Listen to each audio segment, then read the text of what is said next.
Hi. So this video is going to talk to you about one of my least favorite linguistic components. And that's what we call hedging phrases.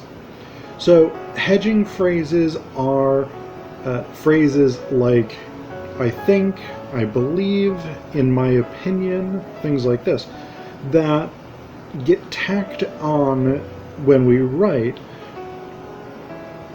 and they end up weakening our sentences. Now, we often put them on, especially emerging writers, we often put them on our sentences to try and sort of mitigate our claims, because we're not on some level sure that we've got the right answer, so we end up almost unconsciously presenting things as opinion or as our belief or our thought, rather than making a solid argument for them.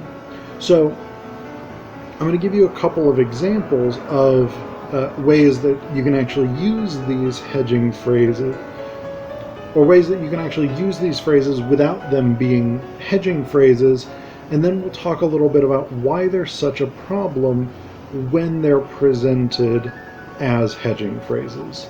So to start out with, what does that mean to say that it's a hedging phrase? What does this mean? Well, a hedging phrase, it's sort of like hedging one's bets, which is where you attempt to disperse your bets, or attempt to bet on sort of multiple possible outcomes in gambling, so that you increase your chances of winning, even if you decrease the amount that you would win by winning. So if you were playing, say, roulette, for instance, and you bet on 10 different numbers to try and increase your chances of winning with one of them, you're going to win less money than if you had bet on a single number and won, but you have more opportunities to win. So how does that work in terms of language or in terms of writing?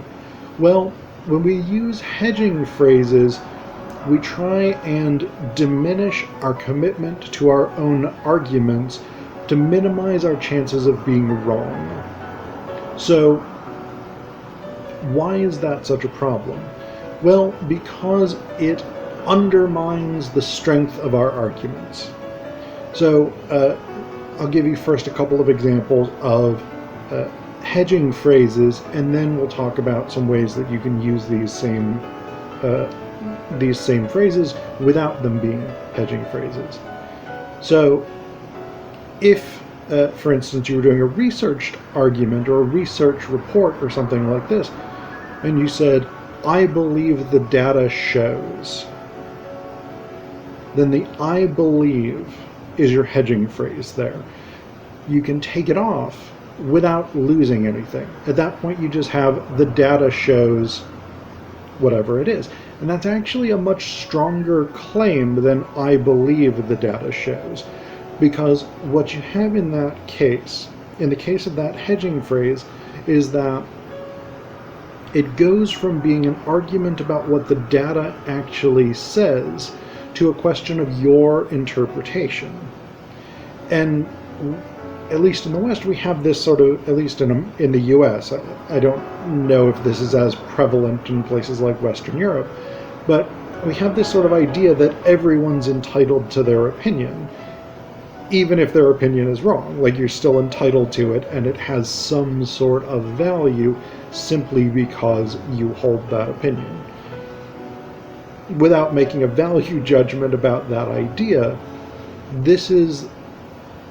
to me, this is the logic behind a hedging phrase, is if I say, I think the data shows, or I believe the data shows, in my opinion the data shows, this is a way of saying you can't question me because this is my opinion, rather than this is an objective assessment based on the available data.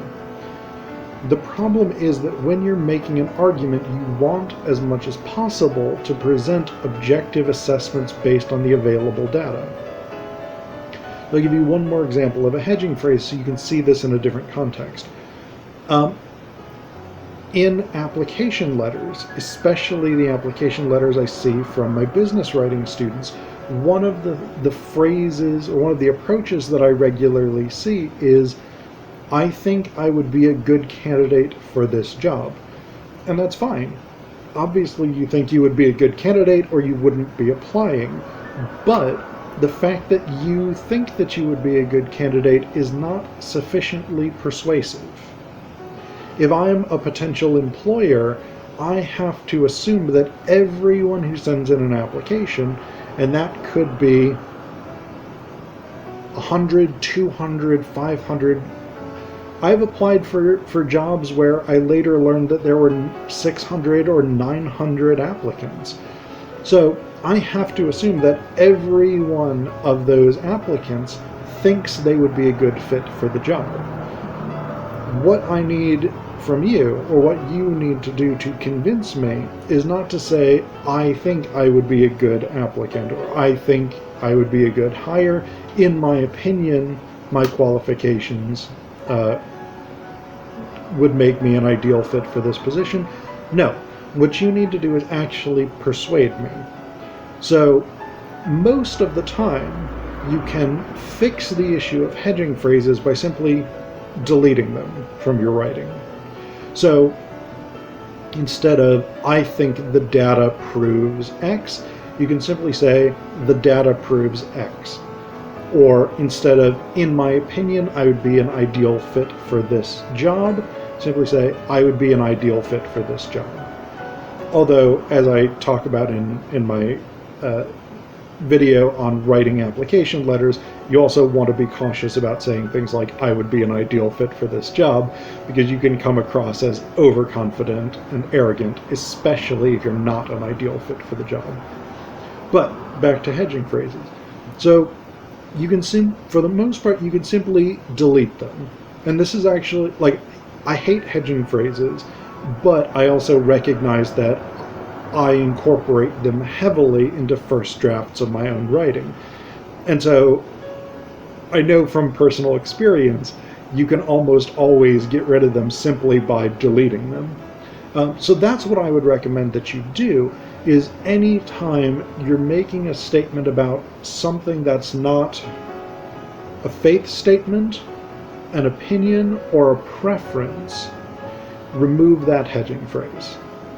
Now, those are your three exceptions. Those are your three times when you can use the phrases that I've called hedging phrases and not have them be hedging phrases.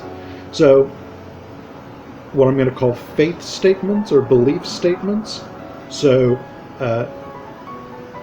I believe in fairies, or I believe in the healing power of the Ganges. I believe in the importance of education, whatever it is.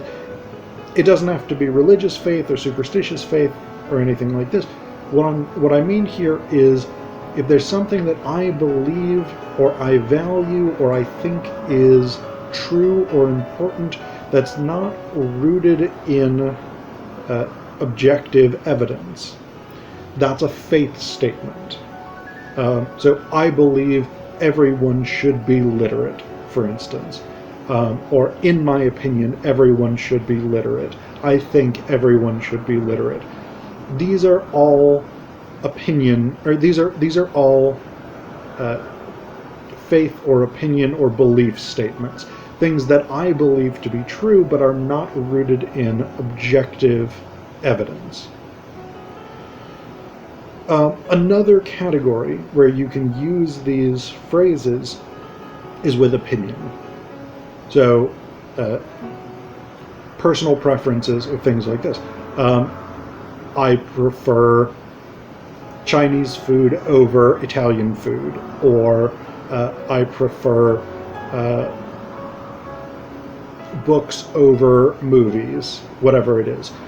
So these kinds of things where it's, again, something that you believe, something that you prefer, something that you feel strongly about, you can use phrases like I believe, I think, or in my opinion, and they're no longer hedging phrases because they're not taking away from an objectively supported argument.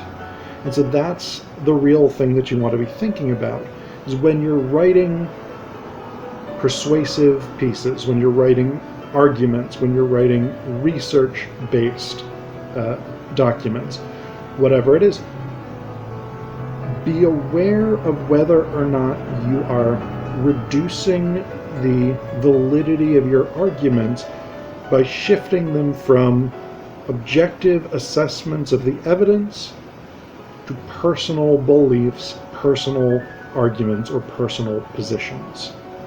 And take those phrases out when you are.